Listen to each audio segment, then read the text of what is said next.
Donc déjà, voir l'enfant comme un iceberg et se dire que ce comportement, c'est forcément lié à un état de stress, qui est forcément lié à un ou plusieurs besoins satisfaits, permet déjà de prendre du recul.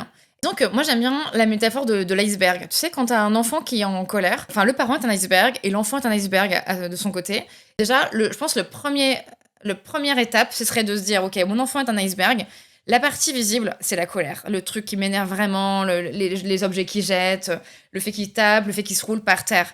Et en fait, toute la partie qu'on ne voit pas, sur le moment, c'est la partie invisible de l'iceberg et c'est l'ensemble de ses besoins insatisfaits et de son stress accumulé depuis le matin. Donc déjà, voir l'enfant comme un iceberg et se dire que ce comportement, c'est forcément lié à un état de stress, qui est forcément lié à un ou plusieurs besoins insatisfaits, permet déjà de prendre du recul. Et après, en même temps, effectivement, en tant que parent, tu peux commencer aussi à rationaliser son propre point de vue, mais par rapport à l'enfant, te dire là, il n'a que 3 ans, il n'a que 5 ans, il n'a que 15 ans.